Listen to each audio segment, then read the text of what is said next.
আসসালামু আলাইকুম। সবাইকে ওয়েলকাম করছি ক্রিপ্টোকারেন্সির আজকের মার্কেট আপডেট ভিডিওতে। আমরা যারা ক্রিপ্টো মার্কেটের রিটেল ট্রেডার আছি, আমরা খুবই অল্প অ্যামাউন্টের ডলার দিয়ে ট্রেডিং করি। ঠিক আছে? যার কারণে আমরা কিন্তু মার্কেটে মোমেন্টাম ক্রিয়েট করতে পারি না। মার্কেটে এই যে এইরকম বড়, বড় ক্যান্ডেল কিন্তু আমরা প্রিন্ট করতে পারি না। রাইট? সো আমরা মার্কেটের সাথে চলতে পারি কিন্তু মার্কেটের বিপরীতে চলতে পারি না। দ্যাটস মিন আমরা মার্কেটের ট্রেন্ডের সাথে চলতে পারি, ট্রেন্ডের বিপরীতে গিয়ে আমরা ট্রেড করতে পারি না, সেক্ষেত্রে কিন্তু আমরা লস করে বসি, রাইট? সো অল কয়েনগুলো আমরা অল কয়েনগুলো হোল্ড করে রয়েছি অনেক দিন যাবত, অনেক দিন ধরে আমরা বিভিন্ন অল কয়েনকে ভালো ভালো অল কয়েনকে হোল্ড করে আসি। এবং অল কয়েনগুলো হলো গিয়ে কি, অল কয়েনগুলো বিটকয়েন বাদে যাবতীয় যত কয়েন রয়েছে মার্কেটে, যাবতীয় এখানে যত কয়েন দেখতে পান সমস্তটাই কিন্তু, সমস্ত কয়েনকে আমরা অল কয়েন বলে থাকি। এখন অল কয়েনগুলো হোল্ড করে আছি, অল কয়েনগুলোর তো কোনো মোমেন্টাম আসছে না। এটা একটা সমস্যা। যাই হোক, বিটকয়েন ডমিন্যান্স পড়লে আমাদের অল কয়েনগুলো মাঝে, মাঝে একটু পাম্প আসছে। সেটা খুব বড় পাম্প আমি মনে হচ্ছে না আমার কাছে। আবার বিটকয়েন ডমিন্যান্সটা বেড়ে গেলে যা তাই হয়ে যাচ্ছে। আপনারা সকলেই জানেন সমস্ত অল কয়েনের রাজা হলো গিয়ে আমাদের ইথেরিয়াম, রাইট? ইথেরিয়াম যদি পাম্প করে আমাদের সমস্ত যত রকমের যত অল্টকয়েন আছে পাম্প করার এট লিস্ট চেষ্টা করে। ঠিক আছে? আর ইথেরিয়াম পাম্প না করলে ওই সমস্ত অল্টকয়েন গুলো পাম্প আসে না। আর এই সাইকেলে আমাদের রানিং যে সাইকেলটা রয়েছে, এই সাইকেলে আমরা ইথেরিয়ামকে ল্যাগিং করতে দেখেছি। ভালো কোনো পারফরম্যান্স এখন পর্যন্ত ইথেরিয়াম থেকে আমরা পাইনি। আর আপনারা জানেন মেক্সিমাম ভালো, ভালো কয়েন ইথেরিয়ামের কন্ট্রাক্টস এর উপর বেস করে তৈরি। অর্থাৎ ইথেরিয়াম যদি পাম্প ল্যাগিং করে, অন্যান্য অল্টকয়েন গুলো ল্যাগিং করা অত্যন্ত স্বাভাবিক। সো আজকের ভিডিওতে আমরা ইথেরিয়ামের এনালাইসিস করার চেষ্টা করব। আর আপনারা জানেন ইথেরিয়াম পাম্প করলে অবশ্যই, অবশ্যই অন্যান্য কয়েন গুলোই কিন্তু আমাদের পাম্প আসার চেষ্টা করবে। আদারওয়াইজ ইথেরিয়াম পাম্প না করলে একটু প্রবলেম, ঠিক আছে? একটু প্রবলেম মার্কেটে। সো এখন যদি আজকের আরেকটা বিষয়, আরেকটা গুরুত্বপূর্ণ নিউজ, আজকে কিন্তু আমাদের বাংলাদেশ সময় আ রাত সম্ভবত ১২ টার দিকে, ঠিক আছে? অর্থাৎ আমাদের ২৯ তারিখ হয়ে যাবে, আজকে ২৮ তারিখ। আজকে রাত ১২ টার সময় আমাদের ২৯ তারিখ হয়ে যাবে। আমাদের এফওএমসি মিটিং থাকবে কিন্তু ওই সময়। ওই সময়টাতে একটু সাবধানে, মার্কেট ভলাটাইল থাকতে পারে। আপনারা জানেন ইউএস বেস কোনো নিউজ থাকলেই কিন্তু এই যেরকম রেট যেগুলো মার্কেট কিন্তু ভলাটাইল থাকে। ওই সময় মানে মার্কেটে যারা ফিউচার ট্রেড করেন তারা কিন্তু স্টপ লস গুলো টাইট রাখার চেষ্টা করবেন এবং একটু সাবধানে ট্রেড করার চেষ্টা করবেন। যদি আপনারা ক্রিপ্টো বাবলস এ চলে আসেন, টনের কিন্তু ভালো একটা পাম্প এসেছে। সো টনের পাম্প এসেছে কি কারণে সেটা কিন্তু আমি টেলিগ্রামে যেগুলো নিউজ উঠে এসেছিল টনের, আমি কিন্তু দিয়ে দেওয়ার চেষ্টা করছি। তো যারা টেলিগ্রামে জয়েন হননি অবশ্যই কিন্তু টেলিগ্রামে জয়েন রাখার চেষ্টা করবেন। কারণ ওইখানে আমি ইনস্ট্যান্ট নিউজ যেগুলো উঠে আসে, ফান্ডামেন্টাল নিউজ, ওইগুলো কিন্তু শেয়ার করার চেষ্টা করি। এবং আপনি যদি ক্রিপ্টো এনালাইসিস এ আসেন সেক্ষেত্রে আপনি দেখতে পারবেন মোটামুটি আমাদের একদিন টাইম ফ্রেমে মোটামুটি স্ট্রং বাইং পজিশনে থাকার কথা। সম্ভবত এটা নেট পাচ্ছে না, রাইট? তো এটা কেটে দেই। সো ইথেরিয়াম আমাদের জন্য গুরুত্বপূর্ণ এখন। আমাদের ইথেরিয়াম আমাদের পাম্প আসা অত্যন্ত জরুরি। সো মান্থলি টাইম ফ্রেমে আসলে ইথেরিয়ামকে আপনারা দেখতে পারবেন, এই যে দেখুন এখানে সুইং ছিল একটা। এই সুইং এর নিচে যে লিকুইডিটি গুলো ছিল, ইথেরিয়াম কিন্তু মানে গ্রাব করে ইথেরিয়াম কিন্তু দারুণ মোমেন্টাম পেয়েছে। লিকুইডিটি কি স্টপ লস। ওইখানে মানুষের ভালো লেভেলের স্টপ লস ছিল এবং ইনস্টিটিউট লেভেলের এবং বড়, বড় যেসব হেজ ফান্ড তাদের বাই অর্ডার ওই সমস্ত জায়গায় ছিল এবং রিটেল ট্রেডারদের স্টপ লস ছিল। যার কারণে ওই জায়গাটায় প্রাইস কিন্তু যাওয়ার পরে কিন্তু ইনস্ট্যান্ট প্রাইসটা কিন্তু মান্থলি ক্যান্ডেল এখানে ক্লোজ দিয়ে প্রাইস কিন্তু এখন ওই লিকুইডিটিটা নিয়ে ইথেরিয়াম উপরের দিকে যাচ্ছে। ইথেরিয়াম এখন আমাদের জন্য বুলিশ। ইথেরিয়াম আনটিল এই যে দেখুন এখানে একটা ইকুয়াল হাই রয়েছে $৪,০০০ আশপাশে। তো এই জোনটাতে ইথেরিয়ামের যাওয়ার কিন্তু সম্ভাবনা রাখে। তার আগে অবশ্যই কিন্তু কারেকশন নিয়ে যাবে। একবারে লাফ দিয়ে ওই প্রাইজে কিন্তু চলে যাবে না। আর এবং এখানে দেখুন একটা বেয়ারিশ ইমব্যালেন্স এর মতো আছে, ঠিক আছে? এখানে কিন্তু একটা বেয়ারিশ ইমব্যালেন্স আছে ইথেরিয়ামের ক্ষেত্রে। তো এইখান থেকে হয়তোবা ইথেরিয়াম কিছুটা কারেকশন নিতে পারে। এজ এ আমার কাছে কি মান্থলি টাইম ফ্রেমে মনে হচ্ছে। যদি উইকলি টাইম ফ্রেমে আসি, উইকলি টাইম ফ্রেমে দেখুন কি সুন্দর বেয়ারিশ। ঠিক আছে? কি সুন্দর বেয়ারিশ উইকলি টাইম ফ্রেমে। সো বেয়ারিশ এখন উইকলি টাইম ফ্রেমে রিজেকশনটা আসবে কোথা থেকে? ইথিরিয়ামের মোমেন্টাম তো মোটামুটি আসা শুরু হয়েছে অলরেডি।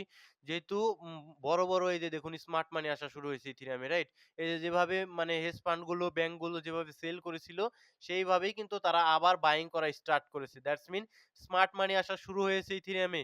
সো এখন দেখুন ইথিরিয়ামের একটা রিজেকশন এরিয়া যদি আমরা দেখাই, সেই ক্ষেত্রে আমাদের এই যে এই জোনটায় আমাদের একটা রিজেকশন এরিয়া। ঠিক আছে? এই যে এই জোনটা 0.5 লেভেল থেকে কিন্তু একটা রিজেকশন, তার উপরে প্রিমিয়াম জোন থাকবে আপনারা জানেন। এটা কিন্তু একে আমাদের এই জোনটা আমাদের মান্থলি টাইম ফ্রেমের একটা imbalance, bearish imbalance rejection area. এটা আপনারা জানেন এবং আপনি যদি উইকলি টাইম ফ্রেমে আসেন এবং ফিব ড্র করেন সেই ক্ষেত্রেও কিন্তু এইটা কিন্তু একটা প্রিমিয়াম জোন। অর্থাৎ ইথিরিয়াম এখান থেকে কিছুটা কারেকশন আসলেও আসতে পারে। আগেই বলতেছি এটা কিন্তু আমার এনালাইসিস। আমি একান্তই আমার ব্যক্তিগত এনালাইসিস শেয়ার করার চেষ্টা করি। ঠিক আছে? সো এখন আপনি ডেইলি টাইম ফ্রেমে আসলে দেখতে পাচ্ছেন এইখানে। এই যে এইটা আমাদের মান্থলি টাইম ফ্রেমের কি ইমব্যালেন্স জোন। মান্থলি টাইম ফ্রেমের imbalance zone, right? So monthly time ফ্রেমের ইমব্যালেন্স জোন থেকে রিজেকশন আসতে পারে। এই যে এই সুইং এর উপরেও অনেক লিকুইডিটি থাকবে। তো ইথেরিয়াম কি করতে পারে? এখানে ডেইলি টাইম ফ্রেমে কি রয়েছে? ডেইলি টাইম ফ্রেমে অনেকটা মানে মোমেন্টাম ক্রিয়েট করে দিয়েছে। ইথেরিয়ামের মূলত এখান থেকে হয়তোবা এই যে লিকুইডিটি গুলো গ্র্যাব করে, এই যে এই উপরের লিকুইডিটি গুলো গ্র্যাব করে দেন কিন্তু কিছুটা নিচে অন্ততপক্ষে আসা উচিত। কারণ এখানে আমাদের ইমব্যালেন্স রয়ে গেছে এবং যদি আপনারা ডেইলি টাইম ফ্রেমেও দেখেন, ডেইলি টাইম ফ্রেমে কিন্তু এখন পর্যন্ত আমরা ভালো একটা কারেকশন পাইনি। শুধুমাত্র যতটুকু কারেকশন না হলেই নয়, 0.382% যত মানে 0.382 যে ফিবের আমাদের লেভেলটা, এতটুকু কারেকশন না নিলেই নয়। শুধুমাত্র এতটুকু কারেকশনই নিয়েছে। তো আমাদের 0.5 লেভেল এবং 618 লেভেলে এই জোনগুলোতে ইথেরিয়াম এসে দেন কিন্তু যদি আবার উপরের দিকে যায় সেইটা আমাদের জন্য বেশি ভালো হবে। তো যাই হোক ইথেরিয়ামের মোমেন্টাম যেভাবে পড়েছে, ইথেরিয়াম অত্যন্ত দ্রুত পড়ে গিয়েছে। এখন যদি এভাবে অত্যন্ত দ্রুত ব্যাংকগুলো আবার বাইং করে, ইনস্টিটিউট গুলো আবার বাইং করে, হোয়েলসরা যদি আবার বাইং করে, তাহলে কিন্তু আমরা এই যে এইরকম ক্যান্ডেল আবার হয়তোবা দেখতে পারবো। ঠিক আছে? এজ এ ইথেরিয়ামের ক্ষেত্রে। আর ইথেরিয়াম এখন আমাদের জন্য অত্যন্ত গুরুত্বপূর্ণ বিকজ অন্যান্য অল্ট কয়েন সমস্ত কিছুই কিন্তু এই ইথেরিয়ামের ল্যাগিং এর কারণে কিন্তু ভালো পারফরম্যান্স করতে পারে না। ইথেরিয়াম যদি একটা ভালো পারফর্ম দেখায় সেক্ষেত্রে আমরা কিন্তু আমাদের কাঙ্ক্ষিত অল কয়েন সিজন সেইটা কিন্তু দেখতে পারি এজ এ আমার টেকনিক্যাল অ্যানালাইসিসে এইটা কিন্তু উঠে আসছে, রাইট? সো এখন যদি বিটকয়েনের আমি আজকে কোনো আ লং লং টাইম ফ্রেমের এনালাইসিস দিব না। আজকে ছোট্ট করে একটা শর্টার টাইম ফ্রেমের এনালাইসিস দিয়ে দিব যেটা ১ ঘন্টার টাইম ফ্রেমে। এইখানে আপনি দেখতে পাচ্ছেন একটা ভ্যালিড অর্ডার ব্লক। কেন? কি কারণে অর্ডার ব্লক? কারণ এইখান থেকেই কিন্তু আমাদের ইনস্টিটিউট লেভেলের স্মার্ট মানি এসেছে এইখান থেকেই। তো যার কারণে এটা কিন্তু আমাদের অনেক এখানে কিন্তু অনেক পেন্ডিং অর্ডার ছিল। অনেক পেন্ডিং অর্ডার ছিল। মানে ইনস্টিটিউটের এবং বড় যারা হোয়েলস, যারা হেজ ফান্ড পরিচালনা করে, তাদের কিন্তু এখানে অনেক পেন্ডিং অর্ডার ছিল। এটা কিন্তু যারা এসএমসি জানেন তারা কিন্তু বলতে পারবেন। সো এখানে অনেক পেন্ডিং অর্ডার ছিল তো অনেক উপরে চলে গিয়েছে। এক্সাক্টলি এই পেন্ডিং অর্ডার গুলো নিতে কিন্তু আবার এই অর্ডার ব্লকটাতে এসেছে এবং উপরের দিকে আবার যাওয়ার চেষ্টা করছে এবং এখানে কিন্তু রয়েছে সাইডওয়েজ জোন। এখন সাইডওয়েজ জোন দেখুন, সেল সাইড লিকুইডিটি মোটামুটি মানে ইন্টারনাল সেল সাইড লিকুইডিটি, এটা কিন্তু বড় সেল সাইড লিকুইডিটি না, এটা বুঝতে হবে আপনার। ইন্টারনাল সেল সাইড লিকুইডিটি নিয়ে আবার পুশ আবার আসার চেষ্টা করছে। সো এখন হয়তোবা আমাদের উপরের দিকে আবার যেতে পারে। উপরের দিকে হয়তোবা আবার যেতে পারে। দেন আবার এই জোনটাতে ইথিরিয়াম বিটকয়েন কি করবে? এই জোনটাতে বিটকয়েন কিছুদিন সাইডওয়েজ থাকতে পারে। ঠিক আছে? সাইডওয়েজ থাকলে এখান থেকে অনেক পজিশন ওপেন হবে, লং শর্ট উভয় পজিশন ওপেন হবে এবং লিকুইডিটি ক্রিয়েট হবে। যার কারণে এক সাইড লিকুইডিটি নিয়ে নিচের দিকে যদি নেয় হয়তোবা উপরের দিকে যাবে এবং উপর দিক থেকে যদি ক্লিন করে দেয় একদম ফটাফট হয়তোবা আমরা নিচের দিকে দেখতে পারবো। যদিও মান্থলি টাইম ফ্রেমের ক্লোজিং এখন পর্যন্ত আমাদের দরকার এবং ক্লোজিংটা অবশ্যই আমাদের যে বাই সাইড লিকুইডিটিটা ছিল তার উপরে ক্লোজিং দিলে আমাদের জন্য বেশি ভালো হয়। তা না হলে কিন্তু আমরা মান্থলি টাইম ফ্রেমে কিছুটা বেয়ারিশ হব, কিছুটা কারেকশনে বিটকয়েন হয়তোবা যেতে পারে। আমার কাছে পার্সোনালি মনে হচ্ছে। তো বিটকয়েন ডমিনেন্স আসলে দেখেন, ডমিনেন্স এখান থেকে পড়ে যাচ্ছে। ঠিক আছে? এটা পড়াই ভালো। ডমিনেন্স পড়লে আমরা অল্ট কয়েন গুলোতে পাম্প দেখতে পারি। মোটামুটি খুব টন কয়েনে পাম্প এসেছে, স্পেক্স মোটামুটি কিছুটা পাম্প এসেছে।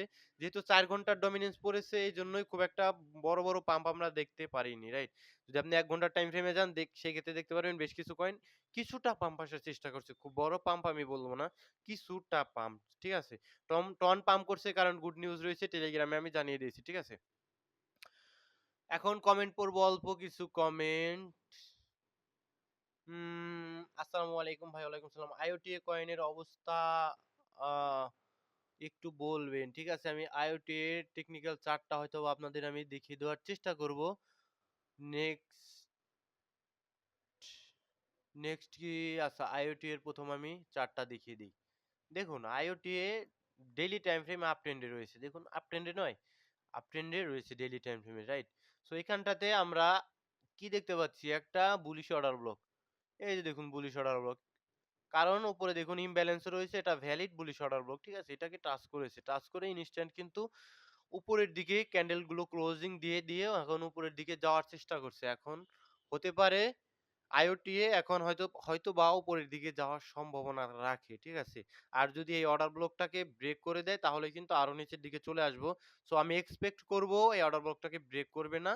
যদি ব্রেক করে তাহলে আমাদের ব্রেকার ব্লকের যে স্ট্র্যাটেজি রয়েছে সেটা আমরা ফলো করার চেষ্টা করব। ঠিক আছে? আপাতত এটাকে ব্রেক করার কোনো চান্স দেখছি না এবং উপরের দিকে যাওয়ার সম্ভাবনা রয়েছে। যেহেতু ডেইলি টাইম ফ্রেমে অ্যাজ এ আপ ট্রেন্ড এ রয়েছে। সো আপনারা এখন এইভাবে প্রফিট করার চান্স পেয়ে যাচ্ছেন কিন্তু। So next beat herbs. তো ভাই আপনার এই কয়েনটা আমি কিন্তু খুঁজে পাইনি। ঠিক আছে? বিট হারভেস্ট এই কি কয়েন আপনি ইনভেস্ট করছেন বলেন? থেটা কয়েন, আরেকজন এটা কি কয়েন? আচ্ছা ফ্লুয়েন্স কয়েন। এটা দেখুন কি কয়েন? একটা ফ্লুয়েন্স কয়েন নিয়ে একজন আসলে জানতে চেয়েছেন। দেখুন মার্কেট ক্যাপ পড়ে যাচ্ছে এবং এগুলো কি? এগুলো কোথায় গিয়ে থামবে? এর কোনো মানে মানে ঠিক নেই কিন্তু এগুলো। ঠিক আছে? সেই সমস্ত কয়েনগুলো থেকে আমি আপনাদের বলব আপনাদের দূরে থাকাই কিন্তু ভালো। দেখুন একদম যাচ্ছে তাই অবস্থা। ঠিক আছে? খুশি না? এখন উপরের দিকে বাইং করলে আপনি কি খুশি? এরকম খুশি যত থাকবেন তত শিখতে পারবেন, রাইট? সো নেক্সট এ যদি আমরা থেটা কয়েন নিয়ে একবার জানতে চেয়েছেন, থেটা কয়েনের চার্টে যাব। চার্টে গেলে আপনি দেখতে পাচ্ছেন, চার্টে কিন্তু আমাদের মোটামুটি স্ট্রাকচারটা শিফটিং এসেছে এবং আমরা বুলিশ স্ট্রাকচারে যাচ্ছি অ্যাজ এ ডেইলি টাইম ফ্রেমে। আপনার কতদূর পর্যন্ত কারেকশন নিতে পারে এখানে কিন্তু ফিফথ ড্র করার পরে 5 লেভেল এবং 618 লেভেলের নিচ থেকে দেখুন পুশ আপ আসছে এবং নিচে কিন্তু ইমব্যালেন্স জোন থেকেই একটা ট্যাপ করে উপরের দিকে আসছে। তো প্রবাবিলিটি হতে পারে হয়তোবা এখানে কিছুদিন সাইডওয়েজ থাকলো। ঠিক আছে? সাইডওয়েজ থাকলে এখান থেকে একটা টাচ করে দেন উপরের দিকে আরেকটা স্ট্রাকচার ব্রেক অফ স্ট্রাকচার দিতে পারে অ্যাজ এ থেটা কয়েনের ক্ষেত্রে, রাইট? সো এখন নেক্সটে আমাদের কি? FLT কয়েন, আলফাসা এবং ক্রিম কয়েন নিয়ে আপনি একদম দূরে থাকবেন। কারণ এই দুটো কয়েন আমার কাছে ভালো লাগে না। ভাই সোলোনা সুইচ সনিক সেই আরখাম নিয়ে কিছু বলেন অবশ্যই। ওয়ালাইকুম সালাম। ভাই সোলানা একটা ভালো কয়েন। ঠিক আছে? ইনভেস্টমেন্ট যদি নিজ থেকে করে থাকেন তাহলে আপনি পার্ট বাই পার্ট সেল করবেন আপনার নিজস্ব প্ল্যান অনুযায়ী। সুইও ভালো কয়েন। দ্রুত রিকভার করে আপনারা জানেন। সো এই সমস্ত কয়েন থেকে প্রফিট করা অত্যন্ত সহজ। যখন নিচে চলে যায় $2 এর নিচে বাই করবেন এবং উপরে গেলে সেল দিবেন। এর চেয়ে কোনো কিছু নেই স্ট্রাকচার দেখে অবশ্যই। এবং সনিক যেটা ফ্যান্টমের কথা বললাম সেটা আপনার ইনভেস্টমেন্ট জোনেই রয়েছে। আপনি চাইলে পার্ট বাই পার্ট আপনি বাইং করতে পারেন। সেই আরকাম এগুলোও ভালো কয়েন। রাখতে পারেন, রাখেন। সেও কিন্তু ইনভেস্টমেন্ট জোনে রয়েছে। দাদা হ্যামস্টার চার্ট আপনাকে না দেখালে আজকে আমার ঘুমও হজম হবে না। ঠিক আছে? তো দেখুন এখানে হ্যামস্টার চার্ট উইকলি টাইম ফ্রেমে যদি যান একদম বেয়ারিশ মিন্স বেয়ারিশ কোনো কথা নেই উইকলি টাইম ফ্রেমে বেয়ারিশ বেয়ারিশ।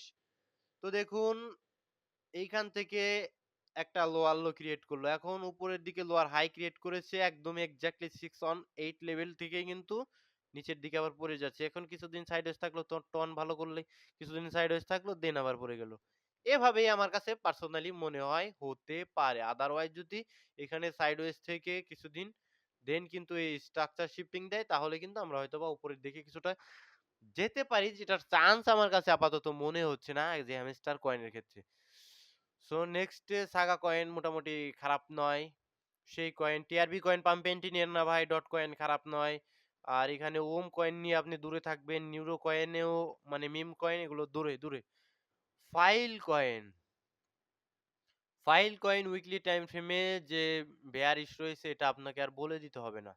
দেখছেন lower high, lower high, lower low and lower low. So এখন চান্স থাকবে কতটুকু? দেখুন প্রিভিয়াস আমাদের এইটা থেকে যদি ধরেন এই পর্যন্ত 0.5 লেভেল থেকে কিন্তু একটু নিচের দিকে এই যে হয়নি সুন্দরভাবে এই যে দেখুন 0.618 লেভেল থেকেই কিন্তু নিচের দিকে চলে এসেছে। তো আপনি যদি বুদ্ধিমান হন তাহলে আপনি যদি ইনভেস্ট করে থাকেন তাহলে এখান থেকে উইথড্র করবেন। উইথড্র করবেন নিজ এই পর্যন্ত যদি এটা একটা অ্যাজ এ ভ্যালিড পুলব্যাক হয়। না হলে কিন্তু সমস্যা। ভ্যালিড পুলব্যাক মিনস আরেকটু উপরের দিকে যেতে হবে। গেলে হয়তোবা আস্তে, আস্তে আমাদের এই যে 618 লেভেল $6 এর কাছ থেকে হয়তোবা আপনি যদি মিড টাইম এর জন্য চিন্তা করেন সেক্ষেত্রে এই $6 এর আশেপাশে আপনার টার্গেট থাকা উচিত বলে আমার কাছে মনে হচ্ছে। ঠিক আছে? এভাবে এনালাইসিস করবেন। একটু সেফটি থাকলে আপনি $5 আশপাশ থেকে হয়তোবা এই ফাইল কয়েন আবার নিচে পড়তে পারে। সেক্ষেত্রে আপনি প্রফিট পাবেন। সেক্ষেত্রে আপনি একটু সাবধানে থাকবেন। ঠিক আছে? এনা কয়েন, ইথিনা, এনা, ইথিনা, এনা, ইথিনা, এনা। ঠিক আছে ভাই ইনভেস্টমেন্ট জোনে রয়েছে। উপরের দিকে গেলে সেল দিবেন। ঠিক আছে? সেল দিয়ে বের হয়ে যাবেন। কোনোভাবেই ফাইন্যান্সিয়াল অ্যাডভাইস নয়। সকলে ভালো থাকবেন, সুস্থ থাকবেন। রাত ১২ টার দিকে এফওএমসি মিটিং রয়েছে। নিউজগুলো আমি ইনস্ট্যান্ট শেয়ার করে দেওয়ার চেষ্টা করব এবং টেলিগ্রামে সকলেই জয়েন থাকবেন। আসসালামু আলাইকুম ওয়া রাহমাতুল্লাহি ওয়া বারাকাতুহু।